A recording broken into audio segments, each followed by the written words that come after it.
قال ألم أقل لك إنك لن تستطيع معي صبرا قال إن سألتك عن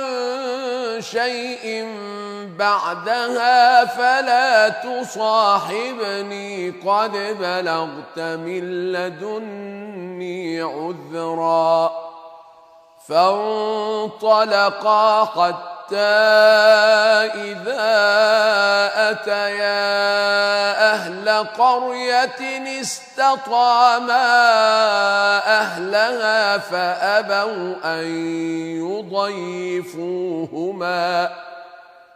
فأبوا أن يضيفوهما فوجدا فيها جدارا يريد أن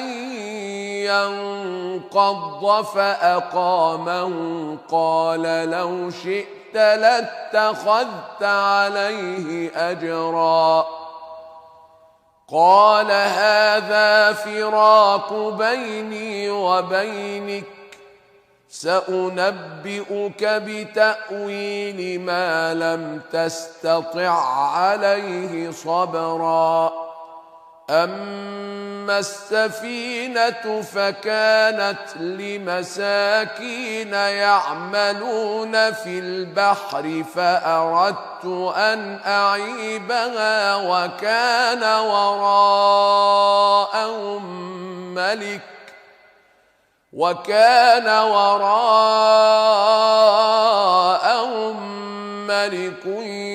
يأخذ كل سفينة غصبا وأما الغلام فكان أبواه مؤمنين فخشينا أن يرهقهما طغيانا وكفرا فأردنا أن يبدلهما ربهما خيرا منه زكاة وأقرب رحما وأما الجدار فكان لغلامين يتيمين في المدينة وكان تحته كنز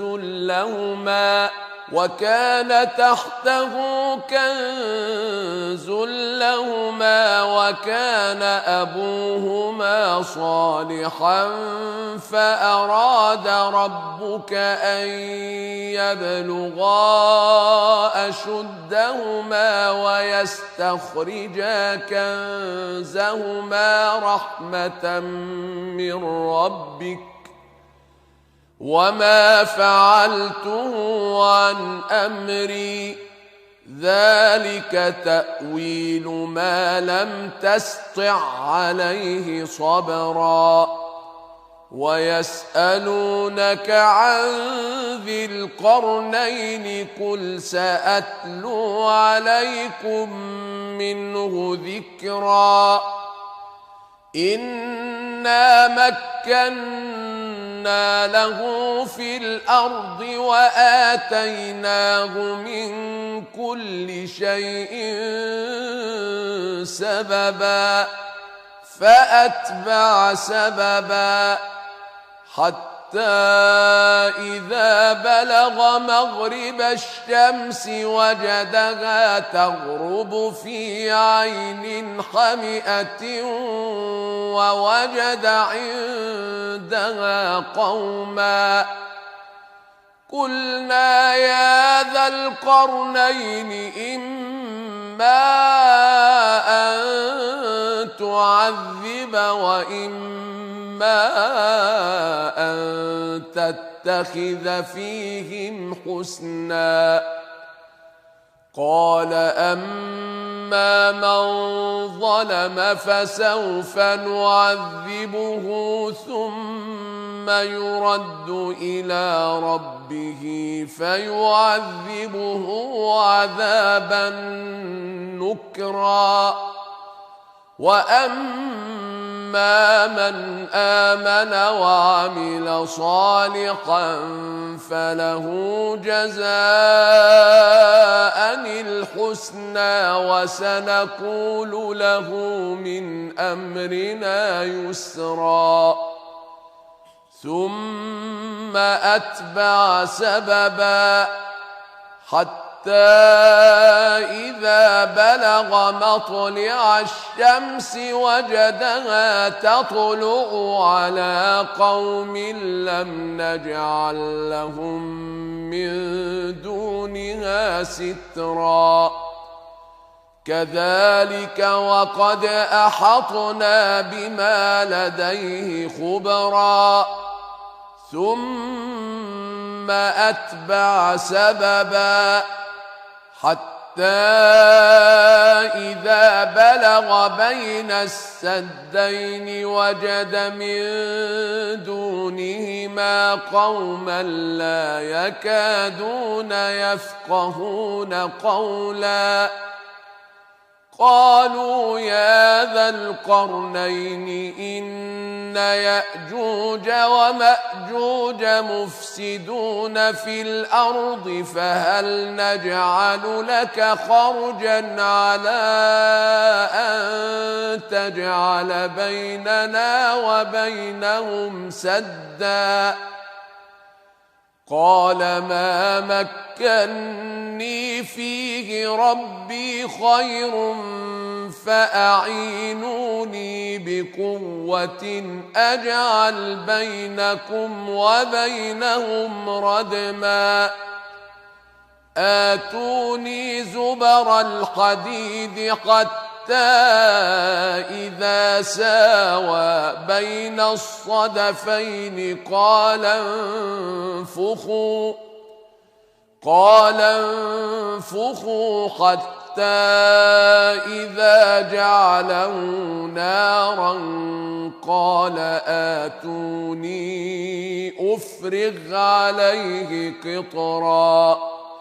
فما استطاعوا أن يظهروه وما استطاعوا له نقبا قال هذا رحمة من ربي فإذا جاء وعد ربي جعله دكاء وكان وعد ربي حقا وتركنا بعضهم يومئذ يموج في بعض ونفخ في الصور فجمعناهم جمعا وعرضنا جهنم يومئذ للكافرين عرضا الذين كانت أعينهم في غطاء عن ذكري وكانوا لا يستطيعون سمعا أفحسب الذين كفروا أن يتخذوا عبادي من دوني أولياء إنا أعتدنا جهنم للكافرين نزلا قل هل ننبئكم بالأخسرين أعمالا الذين ضل سعيهم في الحياة الدنيا وهم يحسبون أنهم يحسنون صنعا أولئك الذين كفروا بآيات ربهم ولقائه فحبطت أعمالهم فلا نقيم لهم يوم القيامة وزنا ذلك جزاؤهم جهنم بما كفروا واتخذوا آياتي ورسلي هزوا إن الذين آمنوا وعملوا الصالحات كانت لهم جنات الفردوس نزلا خالدين فيها لا يبغون عنها حولا قل لو كان البحر مدادا لكلمات ربي لنفد البحر قبل أن تنفد كلمات ربي ولو جئنا بمثله مددا قل إنما أنا بشر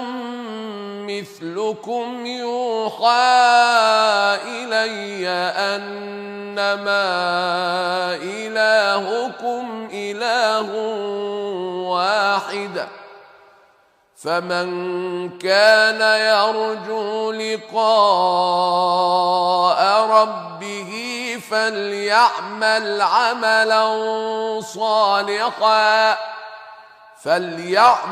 عملا صالحا ولا يشرك بعبادة ربه أحدا صدق الله العظيم.